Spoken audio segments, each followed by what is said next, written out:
महापुरुष ते चरणारविंदम। बाबा मधुसूदन दास लगभग 125 वर्ष पहले तक ब्रजभूमि में विराज रहे थे। मधुसूदन दास अभी छोटे बच्चे थे जब उन्होंने कथाओं में और महात्माओं के मुंह से भगवान कृष्ण की रूप की सुंदरता का वर्णन सुना।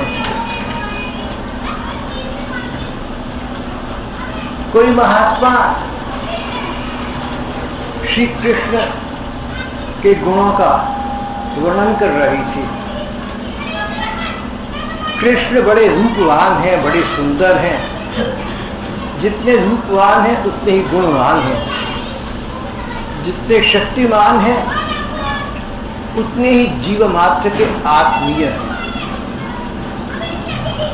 साधारण संसार में तो ऐसा नहीं होता। कोई व्यक्ति गुण प्रतिष्ठा और उपाधि में बहुत आगे बढ़ा चढ़ा हो तो साधारण लोगों की परवाह वो नहीं करता। जिसके पास जन सत्ता हो, धन सत्ता हो, प्रतिष्ठा हो, किसी प्रकार की उपाधि हो, ऐसा व्यक्ति साधारण लोगों की परवाह नहीं करता। न उसे साधारण लोगों के स्नेह या मित्रता का कोई महत्व बोध हो सकता है। एक महात्मा कथा कर रहे थे, कहने लगे श्री कृष्ण संसार के सभी लोगों से तो अलग हैं। संसार में कितने बड़े से बड़े लोग हों, लेकिन बड़े से बड़े तो सचमुच श्री कृष्ण हैं, साक्षात भगवान हैं, संसार का निर्माण करने वाले हैं। ब्रह्मा विष्णु महेश उनके कहने में चलते हैं। और वो श्री कृष्ण इतना ऐश्वर्य के साथ साथ ऐश्वर्य से अधिक उनका माधुर्य, मधुरता। श्री कृष्ण सुंदर है, गुणी है, पर इतना कुछ होने के साथ साथ कोई व्यक्ति, साधारण से साधारण व्यक्ति उन श्री कृष्ण के प्रति अनुराग का भाव रखे तो श्री कृष्ण का अनुराग उसके लिए स्वतः सहज सिद्ध हो जाता है। श्री कृष्ण ही एक ऐसे हैं जो किसी व्यक्ति के अनुराग का महत्व जानते हैं, अपने प्रेमी जनों को प्रेम करते हैं, कौतुकी हैं, लीलामय हैं।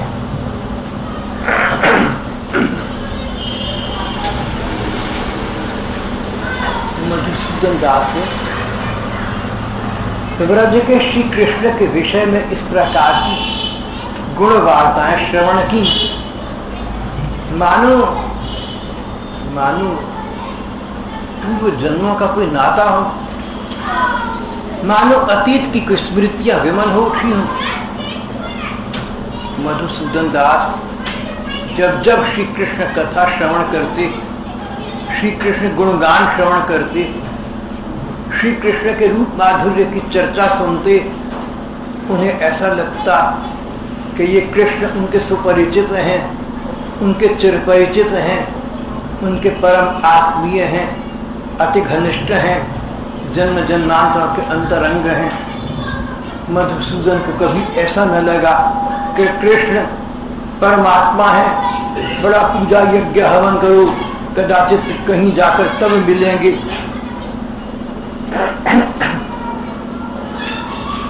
मधुसूदन को अपने इस अबोध शैशव में भी श्री कृष्ण के प्रति एक आत्मीयता की प्रतीति थी।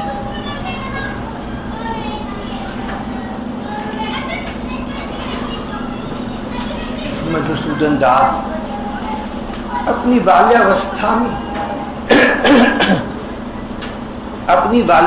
में ही संसार से, परिवार से विरक्त रहे। संपन्न परिवार था, परिवार के सदन और सदस्य वर्ग मधुसूदन से बहुत प्यार करती थी, लेकिन किसी और के प्यार में खोया मधुसूदन घर वालों के प्यार की पूरी परवाह न कर सका। उसके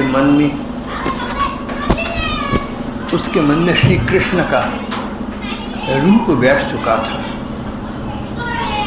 घर से, परिवार से, समाज से, अपने साथ के बालकों से मधुसूदन विरक्त रहने लगी। विरक्त, उनकी कोई रुचि न रही। संसार परिवार में उनका मन नहीं लगता था। आसपास के लड़के खेल कूद करते, हास परिहास करते, पर मधुसूदन का मानो कोई लेना देना नहीं है। खोया खोया सा रहने लगा। किसी भी काम में उसका मन न लगता, किसी बात में उसका ध्यान न जाता। माता पिता ने देखा, चिंता कर बैठे। सोचा इस प्रकार की अवस्था में और इस प्रकार के भावुक मन के लिए कोई बटुआ सी बहू आ जाए घर में, उसमें लग जाएगा और अपनी उपरांता को भूल जाएगा। बिना इसे बताए, इसकी इच्छा के विरुद्ध विवाह निश्चित कर दिया।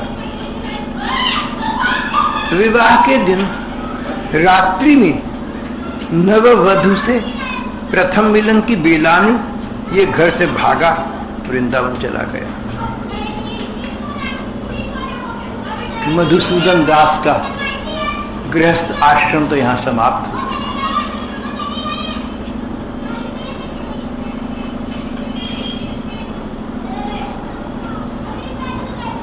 संन्यास लेना, विरक्ति का बहाना लेना आवश्यक नहीं होता। अगर मन संसार से, परिवार से स्वयं विरक्त हो जाए, विरक्ति का बहाना लेना, संन्यास का वेश धारण करना इसीलिए है कि मन संसार से विरक्त हो जाए, मन भगवान में अनुरक्त हो जाए। रघुनाथ का मन पहले से ही ठाकुर में अनुरक्त था, इसलिए संसार से विरक्त था। बाने की आवश्यकता न पड़ी, वेश परिवर्तन की आवश्यकता न पड़ी। घर छोड़ दिया, घर का मोह छोड़ दिया, वृंदावन आ गया। वृंदावन आकर भी रघुनाथ दास ने बस्ती में कोई स्थान अपने लिए नियुक्त नहीं किया। बस्ती के लोग प्रश्न पूछेंगे, भैया बड़ी छोटी आयु के हो, कहां से आई, कब आई, माता पिता ने तुम्हें कैसे भेजा? जिज्ञासा होगी, उत्सुकता होगी, अनेक प्रश्न होंगे, उनके उत्तर देने होंगे, तर्क वितर्क होंगे। अरे इन्हीं सब से तो बचकर यहां आया, ब्रज में रहूंगा, बस्ती में रहूंगा, ये सब होगा। मधुसूदन दास ने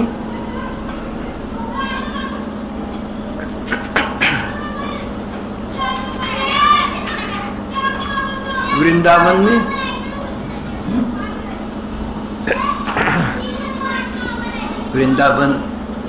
मधुसूदन दास ने व्रज में, वृंदावन में अपने को बस्ती में न रखकर वन प्रांत में स्थान दिया। एक जंगल में जाकर रहने लगी।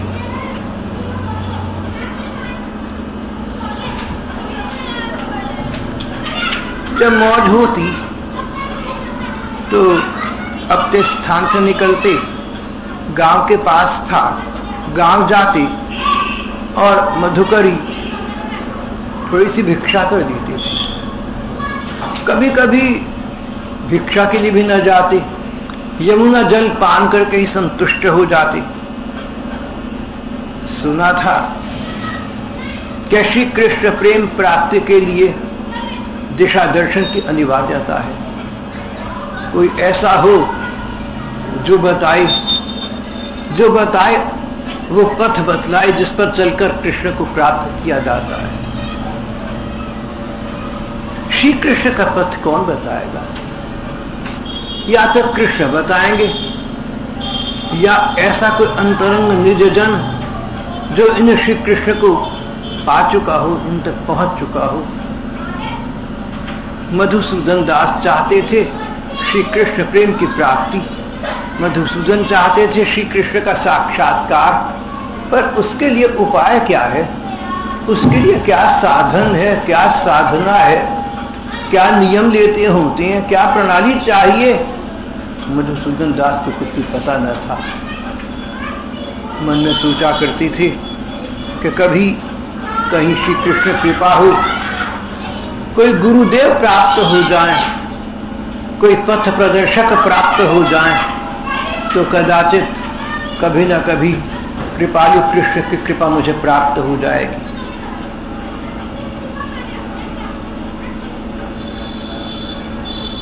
एक दिन यमुना जी के किनारे एक वृक्ष के नीचे इसी चिंता में बैठे थे कि न पथ का बोध है, न पाथे पास है, न कोई पथ प्रदर्शक है। कैसे भी मैं चला तो आया, पर क्या होगा, कैसे होगा।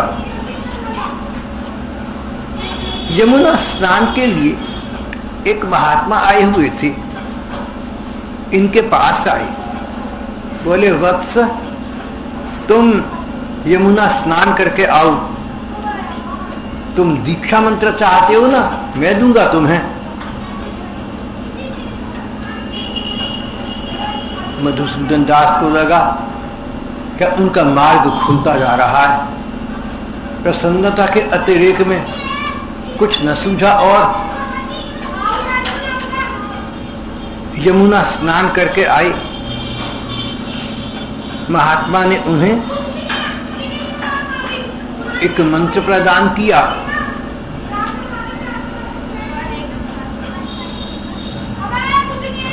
कानों में मंत्र पढ़ते ही मधुसूदन दास संज्ञा खो बैठे, बेहोश हो गए। कुछ क्षण लगे प्रकृतिस्थ होने में, होश आने में, पर बहुत देर हो चुकी थी। जब तक उठे वो महात्मा तो न जाने कहां जाते। कौन थे वो महात्मा? रघुनाथ दास, शायद मुझे रघुनाथ दास नहीं, मधुसूदन दास। मधुसूदन दास अब दूसरी चिंता में पड़ गए। गुरु प्राप्त करने की चिंता का शमन तो हो गया, पर दूसरी चिंता, दूसरा चिंतन आरंभ हो गया। एक महात्मा आए, मुझे मंत्र दिया और चले गए। ये महात्मा श्री कृष्ण के प्रेषित महात्मा थे, तभी तो मेरे मन की बात जानते थे, तभी तो उन्होंने मुझे मंत्र में आविष्ट कर दिया। पर थे कौन और चले क्यों गए? आगे का मार्ग में किससे पूछूंगा? मंत्र तो प्रदान कर गए, पर मंत्र जप के दौरान, उसके पश्चात आगे भी बहुत मार्ग तय करना होगा। कौन बताएगा मुझे?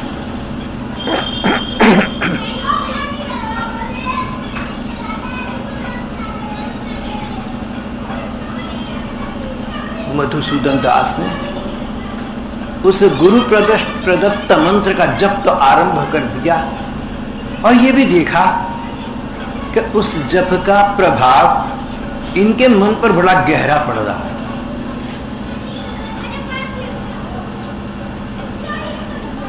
मंत्र तो, सिद्ध मंत्र तो अनेक हैं।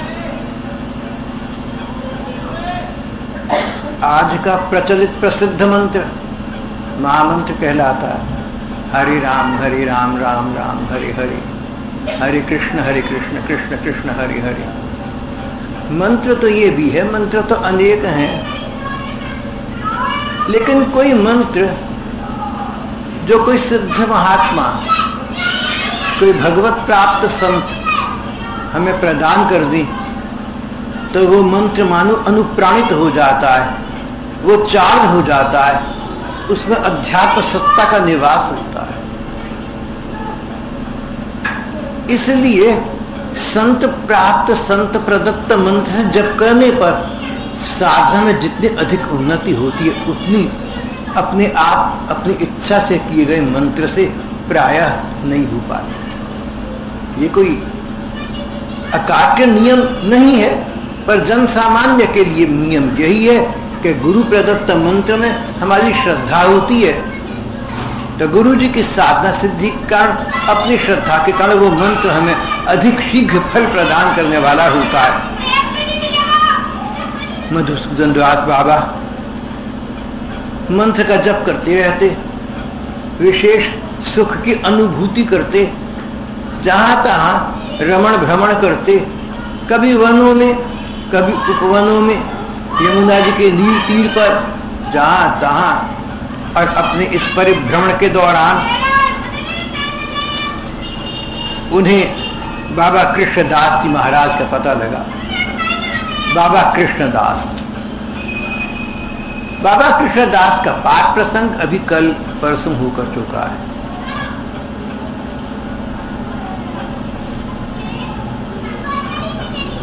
बाबा कृष्णदास एक दिन ध्यान मग्न बैठे थे। आसपास के लोगों को एक अलौकिक सुगंध, एक विशेष महक आई। कहाँ से आई, कौन करे? बाबा होश में आई, आंखें खोली, उनसे पूछा, तो अंतरंग दोनों से बड़े संकोच से कहने लगे, श्री राधिका जी, श्री कृष्ण को ये इत्र अर्पण करना था। बड़ा अपराधी जीव हूं, सेवा करना कहाँ जानूं। शीशी हाथ से गिर गई, उस इत्र की महक आप लोगों को आ गई। बाबा की मानसी सेवा सिद्ध थी। ऐसे थे कृष्णदास बाबा, और ऐसे इन सिद्ध कृष्णदास बाबा के पास मधुसूदन दास पहुंचे आगे के दिशा निर्देश के लिए, और बाबा ने दो टूक कह दिया कि भैया तुम्हारी गुरु परंपरा हमें तो पता नहीं, जिन गुरु ने तुम्हें मंत्र दिया है वही तुम्हें आगे का मार्ग बताएंगे। हो सकता है तुम्हारी गुरुदेव का और हमारा मार्ग अलग अलग हो। उनके कहने पर मधुसूदन दास बाबा काम्यवन पहुंचे जय कृष्ण दास बाबा के पास। जय कृष्ण दास बाबा, इनका प्रसंग अभी होकर चुका है। अपनी कुटिया में बाल बालों से विरक्त होकर भजन किया करते थे, और एक दिन श्री कृष्ण, बलराम जी और ग्वाल बाल, गैया बछड़े इनके द्वार पर आई, जल मांगने लगी। ये समझे शोर मचाने वाले दंगई बच्चे हैं, उनको जल तो पिलाया, फिर बोले दोबारा मत आना। बाद में पता लगा कृष्ण बलराम थे। ये थे बाबा जय कृष्णदास। अब मधुसूदन इनसे जाकर मिले, इन्होंने भी यही कहा, लेकिन ये भी कहा कि जहां तुम्हें उन महात्मा ने मंत्र का उपदेश दिया है, वहां बैठकर तुम नाम जप किए जाओ, अपने मंत्र का जप किए जाओ, तो वे महात्मा ही कृपा करके तुम्हें आगे का पथ बतला देंगे।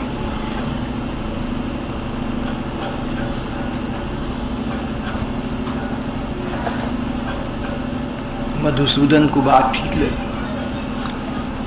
महात्मा की बात अपने स्थान पर बड़ी उचित थी।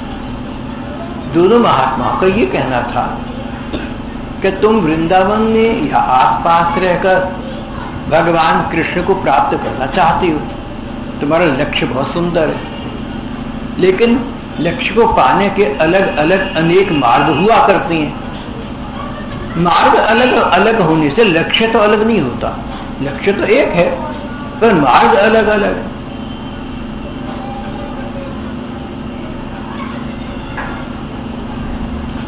महात्माओं का कहना यह था कि हम तुम्हें शिष्य रूप में स्वीकार नहीं कर सकते, क्योंकि हो सकता है कि तुम्हारे गुरुदेव जिन्होंने मंत्र दे दिया उनका मार्ग हमारे मार्ग से अलग, और अलग मार्ग अलग हुआ तो शिष्य धर्म संकट में फंस जाएगा। अपने गुरुजी की बात को माने या इन महात्माओं की बात को माने, किसी एक का अपराध तो उससे हो जाएगा। महात्माओं का अपराध भजन को मानो नीरस कर देता है। जब भजन में रस की शून्यता हो जाए, भजन में रस न मिले, समझ जाना चाहिए कहीं कोई अपराध हो गया जो बाधा डाल रहा है रसास्वादन में। उन महात्माओं ने तो ठीक ही कहा था, पर मधुसूदन दास की जो समस्या उत्पन्न हो गई, ये उसी स्थल पर गए, वहीं जाकर बैठ गए जिसके लिए सब कुछ त्याग कर दर दर का भिखारी बन गया। उन्हीं के भजन का अधिकार प्राप्त न हो सका। सोचा कि यदि इसी प्रकार ये नीरस जीवन व्यतीत करना है, लक्ष्य पूर्ति नहीं होगी, यदि अभीष्ट इष्ट सिद्धि मेरे लिए संभव है और संत जन मुझे आश्रय प्रदान करने को तत्पर नहीं है, तो न संत आश्रय, न भगवत कृपा, न भजन में अभिनिवेश, इस जीवन का, इस शरीर का महत्व ही क्या रह जाता है। इस शरीर का विसर्जन कर देना ही उचित है। गिरिराज गोवर्धन की एक शिला गले में बांधकर मधुसूदन दास राधा कुंड में कूद पड़े। कब तक वहां पड़ी रही कौन कही, पर जब होश में आई तो उन्होंने अपने आप को उस कुंड के तट पर किनारे पर पाया। किसी ने उनके गले की रस्सी खोल दी थी, हाथ में एक ताल पत्ते देकर इन्हें कुंड के तट पर लिटा दिया था। ताल पत्ते में कुछ अस्पष्ट सा निर्देश भी था। मधुसूदन दास बाबा परमाह्लादित हो गई। श्री राधा रानी की कृपा प्रत्यक्ष हो गई थी।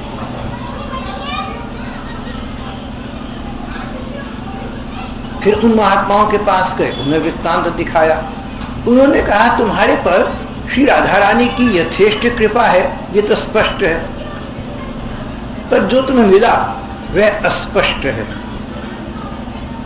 तुम राधा कुंड जाओ, श्री प्रिया जी, श्री राधिका जी को पुकारो, आगे भी वे ही कृपा करेंगी। राधा कुंड आकर आर्त भाव से मधुसूदन दास श्री राधा रानी को पुकारने लगे। राधा रानी ने उनके भाव नयनों के समक्ष प्रकट होकर आदेश दिया, सूर्य कुंड जाकर भजन करो, वही तुम्हारी अभीष्ट, वही तुम्हें अभीष्ट की प्राप्ति होगी। महात्मा के रूप में तुम्हें मंत्र मैंने ही दिया था, वो मंत्र किसी और को मत बताना, आजीवन उसे छिपा कर रखना।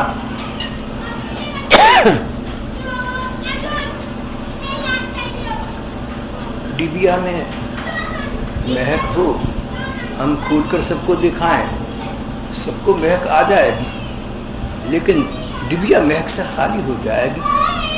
महात्मा कहने लगे, श्री राधिका जी ने कहा कि जो मंत्र तुम्हें मैंने प्रदान किया उसको तुम गोपन रखना भैया, उसको बताते मत फिरना, कहना किसी को मत।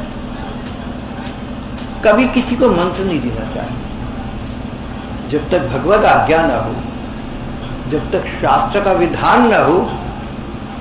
कभी किसी को मंत्र देना, किसी को पाठ्य पुस्तिकाएं बताना, किसी को शिष्यत्व प्रदान करना। जो विरक्त लोग हैं वो चाहते हैं कि संसार क्या, सत्संग और सत्संगियों के भी झमेले में न पड़े। उनकी एकमात्र अभिरुचि एकांतिक भजन की होती है। पिबत भागवतम रसमालयम, जब तक उन्हें भगवत रस का अपने को आस्वादन नहीं होता, आकंठ उसमें निमज्जन नहीं होता, तब तक बाह्य जगत में वे विचरण नहीं करते। कभी गुरु मत बन जाना, कभी संत मत बन जाना, कभी पाँव न पुजवाना, माला न धारण करने लगना, अपने आप को गुरु मत स्वीकारना, अपने आप को संत मत स्वीकारना। पतन और नरक का ये सीधा मार्ग है। श्री राधिका जी ने इस प्रकार का आशय निरतिशय स्पष्ट कर दिया, मंत्र तुम किसी को मत बताना। गुरु प्रदत्त मंत्र औरों को बताने के अनेक कारण हो सकते हैं। छिपा हुआ मन में प्रतिष्ठा का भाव, लोगों में यश फैलेगा, देखो इसको राधा जी ने या गुरु जी ने मंत्र दिया है। दूसरा, मंत्र बताने से अपनी प्रतिष्ठा की वासना भी मन में हो सकती है। मैं मंत्र बताऊंगा, सुनने वाले को पता है गुरु प्रदत्त है, अनुप्राणित है, विशेष है, चाग्र है, तो उसका मेरे प्रति सम्मान का भाव बढ़ेगा। अनजानी मन में ऐसी वासना हो सकती है। और तीसरी बात भी हो सकती है, मन में लोक मंगल का विचार आ जाए। मन में ये विचार आए कि जिस मंत्र से मुझे लाभ हो रहा है, क्यों ना उस मंत्र से अन्य लोगों को भी लाभ हो जाए। दूसरों की कल्याण कामना से प्रेरित होकर भी कोई व्यक्ति अपना मंत्र दूसरों को बता सकता है।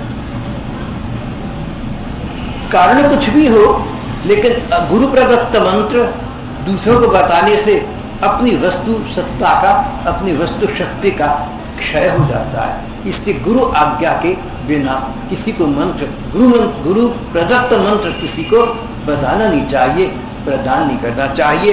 श्री राधिका जी ने मधुसूदन दास को स्पष्ट निर्देश कर दिया, जो मंत्र तुम्हें मिला है किसी को दीक्षित न करना।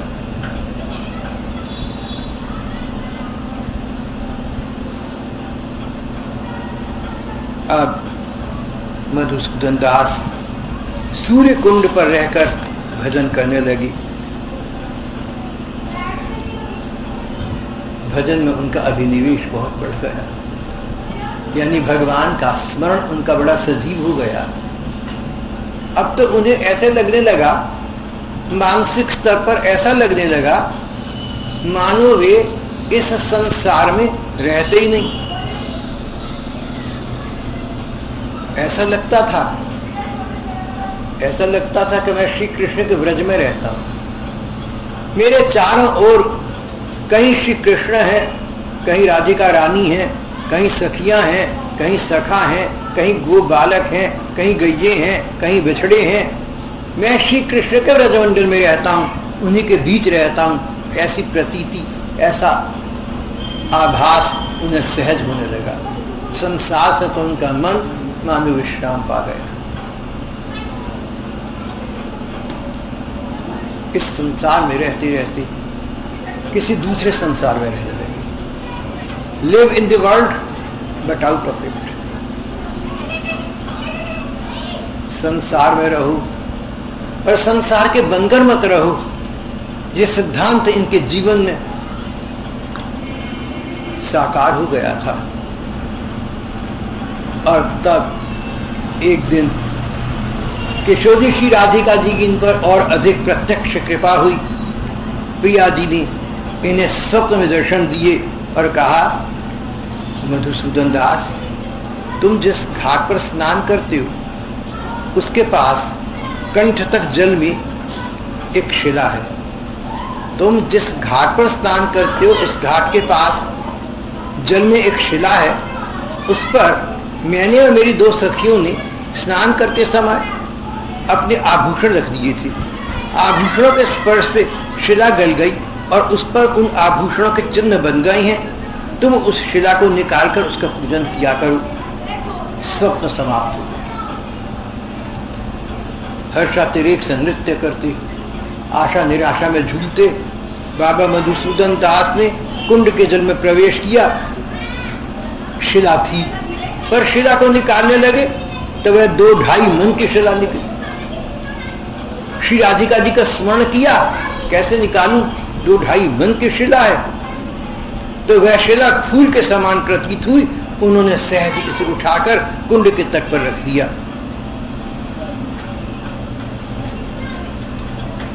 पर आभूषणों से उस पर निशान पड़े हुए थे। श्री राधिका जी की अपनी स्वयं सेवित शिला बाबा को प्राप्त हुई। सबसे पहले श्री राधिका जी ने एक महात्मा के रूप में इन्हें दर्शन दिए थे। उसके बाद आवेश के क्षण में इन्हें आदेश दिए थे। फिर इनको एक पत्र दिया जो रेखांकित था, वो प्रमाणित हो गया था।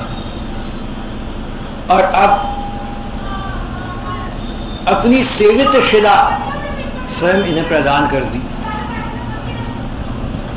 महात्मा कहते हैं कि तुम कृष्ण भजन करो और कृष्ण चाहो ना तो धैर्य को जीवन में स्थान देना, अधीर न हो जाना।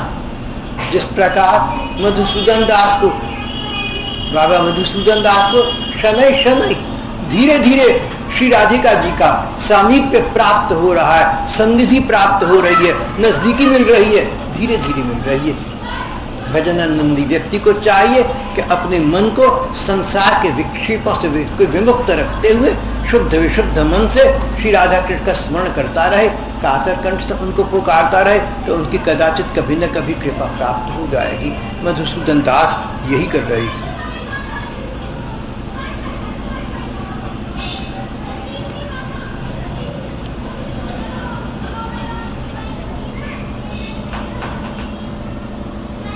और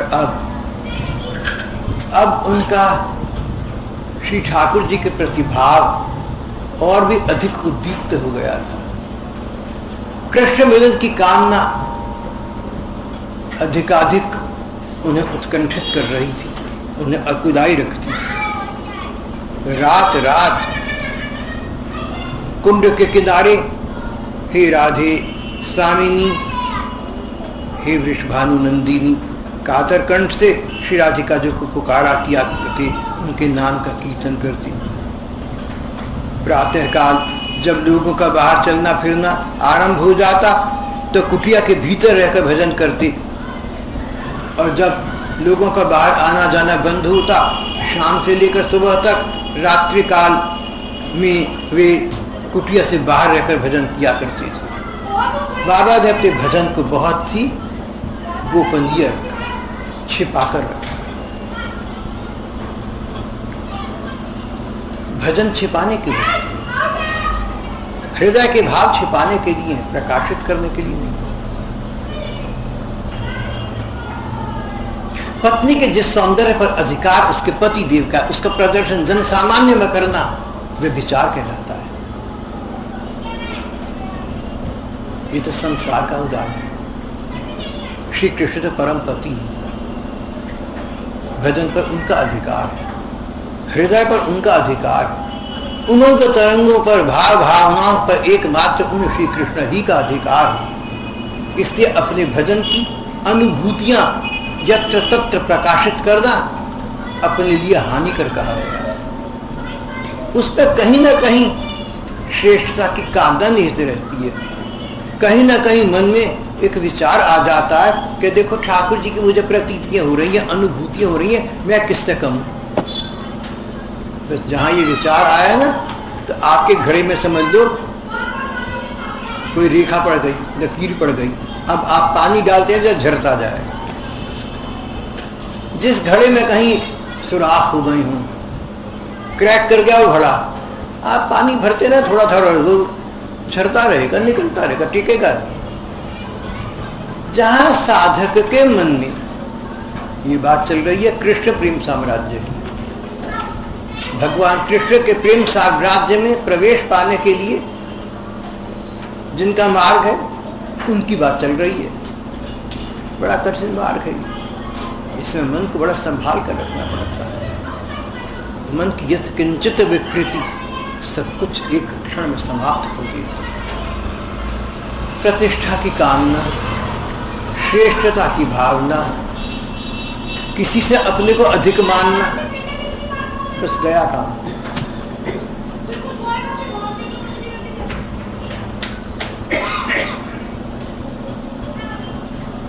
कई तो ऐसे ऐसे महात्मा हुए, भगवत प्राप्त महात्मा हुए, व्रज में हुए, जो अपने शिष्यों को प्रणिपात किया करती थी, शिष्यों को दंडवत प्रणाम करती थी। पूछो तो बोले भैया इनको श्री कृष्ण ने मेरे पास भेजा है, ये परम भागवत हैं, इनकी मुझ पर बड़ी कृपा है, नहीं तो मैं किस योग्य हूं। शिष्यों को दंडवत करते। कई बार शिष्यों ने कहा भगवान हम तो आपसे मार्ग प्राप्त कर रहे हैं, हम तो आपसे दिशा दर्शन प्राप्त कर रहे हैं, हमें बड़ा संकोच होता है, हमारी तो पाप है ये। कहते थे चिंता मत करो, अगर तुम्हें मुझसे पथ प्राप्त हो रहा है तो उस पथ पर चलते जाओ, श्री कृष्ण की कृपा तुम्हें प्राप्त हो जाए। मेरा अपना नियम है, उसका भी तुम पालन करो। तुम अगर अपने को मेरा शिष्य मानते हो तो मेरा नियम तोड़वाने की मुझसे बात मत करो। शिष्य वो है जो गुरु जी के नियम की रक्षा करे, न कि गुरु नियम को तोड़वाए। बोले भाई मेरा नियम है, मेरा मन कहता है कि मैं सबसे निकृष्ट प्राणी हूं, मेरा मन कहता है कि मैं कुत्ते बिल्ली से भी गया बीता हूं, मेरा मन कहता है कि मैं सबसे गया बीता हूं। आपको जो जाने नीचा सोई सबसे ऊंचा, हमारे गुरुदेव ने कहा था, नानक देव ने कहा था। अपना परीक्षा करके देखो तुम्हारा मन क्या कहता है, कहाँ हो तुम, आत्मनिरीक्षण करो। अगर तुम्हारा मन कहे कि तुम सचमुच सबसे नीचे हो, तुमसे सब ऊपर है, तो तुम साधना पथ पर बहुत सुंदर चल रहे हो। और तुम्हारा मन कहे कि ऐसा तो कुछ नहीं है, हम किससे कम है, कहीं से आगे भी हैं। भगवत प्रेमी का लक्षण ये है, प्रेम का लक्षण ये है कि उसको अपने में न्यूनता दिखती रहती है। जब तक प्रियतम मिले नहीं तब तक तो न्यूनता स्पष्ट है। अरे न्यूनता ना होती तो प्रियतम मिल चुके होते, नहीं मिले तो न्यूनता है। और जब प्रियतम मिल गए तो उसमें इतना सराबोर हो गए कि अपने विषय में विचार करने का अवकाश ही न रहा।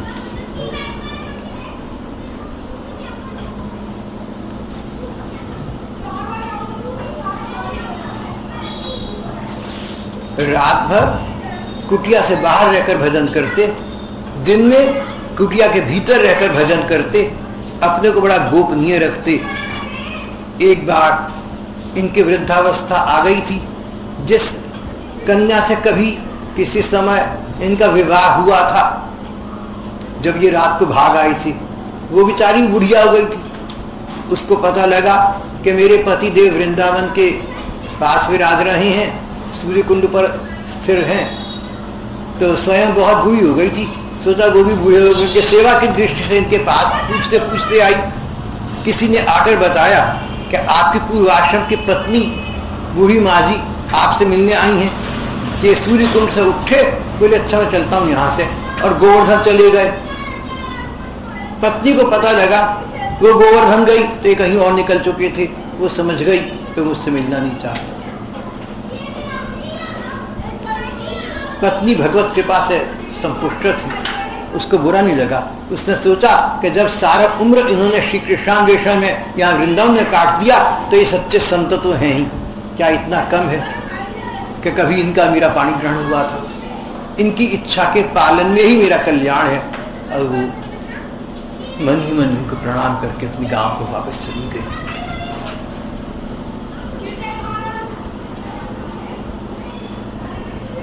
इस बुढ़ापे में और जीवन के संध्या काल में बाबा मधुसूदन दास के पांव में एक्जिमा हो गया, क्षत रोग हो गया, इतना अधिक बढ़ गया कि चलना फिरना असंभव हो गया। बहुत बूढ़े हो गए थे, चलना फिरना संभव ही था। मधुकरी के लिए भिक्षा के लिए जाना भी संभव नहीं था। सोचा किसी निर्जन स्थान में जा बैठूंगा, वहां शरीर अपने आप समाप्त हो जाएगा। 2 दिन रो रात एक सघन वन में बैठी रही। तब अचानक देखा एक जानी पहचानी बालिका को, बस्ती से ये भिक्षा लाया करते थे। तो वहाँ एक ग्वालिनी, वहाँ एक कन्या घर में थी जो इनको प्राय भिक्षा दिया करती थी। ब्रज बालिका रोटियां लेकर इनके पास आई। बोल ब्रज भाषा में उसने कहा, अरे बाबा कहाँ कहाँ तो जब खोजती फिरी, हैरान हो गई, तू कल रोटी लेने नहीं आया, प्रसाद नहीं आया, मैया ने तेरे लिए रोटी भेजे, खा ली। बाबा ने देखा बालिका को, बहुत दिन से जानते थे, जिस घर की थी उसे भी जानते थे। बोली, लाली तू यहाँ क्यों आई? तूने कैसे जाना कि मैं यहाँ हूं? मुझे सब खबर पड़ जाए, अब तू खाए ली। मैं नहीं खाऊंगा, ले जा। खाए को क्यों नहीं? मैया ने कही सामने जमाए का आयु, माँ ने कहा सामने खिला के आयु। बाबा, शरीर में सुख दुख तो लगे ही रहते हैं, प्राण सजे थे, कहा भजन पूरा हो, खाए ली। बालिका के मधुर वचनों की बाबा अवहेलना न कर सकी, और फिर 3 दिन के भूखे प्यासे भी तो थे। बालिका खिलाया प्रसाद पूरा ग्रहण कर गए। फिर बालिका को देखा, बोली, लाली फिर बताइए, बार बार मेरी भिक्षा मत लाइए। ये वही स्थिति बन गई। कहते हैं जो साक्षात भगवान को, जिन भगवान को बड़े बड़े देवर्षि ऋषि मुनि बुलाया करते हैं और भगवान मिलकर नहीं देते, वो भगवान इस रूप में आए थे। बाबा बोले, फिर बताइए।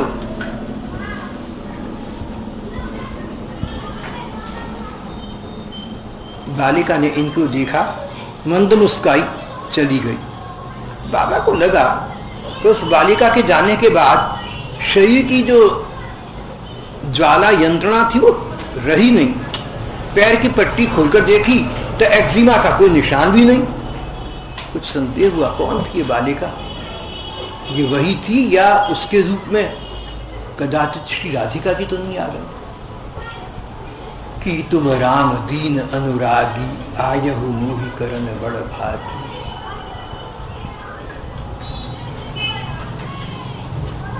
उठे, धीरे धीरे उस बालिका के घर गए। ब्रजमाई मिली, उससे पूछा, तेरी लाली कहाँ है? बोली, बाबा लाली तो ससुराल में है। कब गई? 3 माह भई। बाबा सब समझ गए, लाली तो यहाँ थी नहीं। उसका रूप धारण करके श्री राधिका जी आ गई थी। उन्होंने ब्रजमाई से कुछ न कहा, पर नैनों से अश्रुधारा प्रवाहित होने लगी। बहुत छिपाना चाहा इस घटना को, पर आसपास के अंतरंग जनों के सामने कहना ही पड़ा, क्योंकि उनका भाव बदल गया, मन बदल गया, मुख मुद्रा बदल गई, दृष्टि बदल गई, सब कुछ तो बदल गया। और फिर एक बार कार्तिक मास में बाबा ने भागवत पाठ करने की इच्छा प्रकट की। व्रजवासियों ने सहर्ष सारी व्यवस्था कर दी। रास पंचाध्यायी का पाठ चल रहा था। पाठ की समाप्ति के दिन एक नीच जाति का बच्चा इनकी गोद में आकर बैठ गया, पाठ सुनने लगा। पाठ के बीच में बोला, बाबा श्री कृष्ण ने रास के बाद विश्राम कहाँ किया? सेवा कुंज में या संकेत वन में? श्री कृष्ण ने विश्राम कहाँ किया? सेवा कुंज में। सेवा कुंज जहाँ कहते हैं कि रात को नहीं ठहर सकता, या संकेत वन में। बाबा ये प्रश्न सुनकर ध्यान मग्न हो गए, श्री राधा कृष्ण के नित्य लीला में खो गए, और उत्तर दे सके उससे पूर्व ही एक विस्फोटक स्वर हुआ। देखते देखते बाबा के प्राण इस असार शरीर को छोड़कर अपने वास्तविक स्थान पर चले गए। उसी स्थान पर उनके आज भी समाधि विद्यमान। श्री कृष्ण गोविंद